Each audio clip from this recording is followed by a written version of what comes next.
एक बार की बात है, एक गांव में दो छोटे बच्चे रहते थे और दोनों जिगरी दोस्त थे।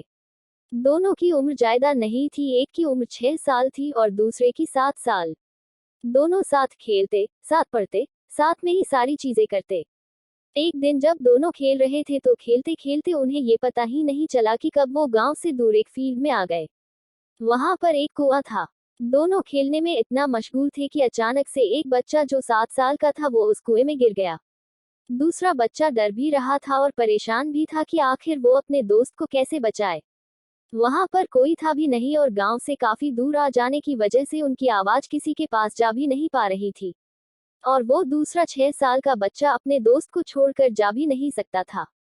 तभी वहां पर एक रस्सी मिली। उस बच्चे ने अपने दोस्त को वो रस्सी पकड़ाए और बोला कि तू जोर से पकड़े रह, मैं खींच रहा हूँ। वो 6 साल का बच्चा 7 साल के बच्चे को खींच नहीं पा रहा था, लेकिन वो कोशिश कर रहा था कि कैसे भी उसका दोस्त ऊपर आ जाए।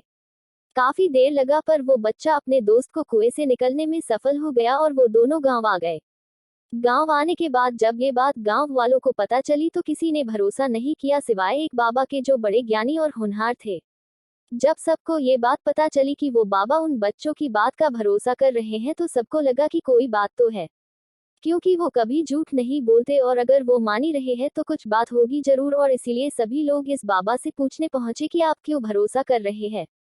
बाबा की बात सुनने के लिए सारे लोग बेताब थे।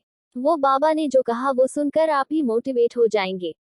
वो बाबा ने कहा कि ये बच्चे इसलिए ऐसा कर पाए क्योंकि वहां पर इनसे ये कोई कहने वाला नहीं था कि ये काम तुम नहीं कर सकते, और इसीलिए इन्होंने इस काम को आसानी से कर लिया।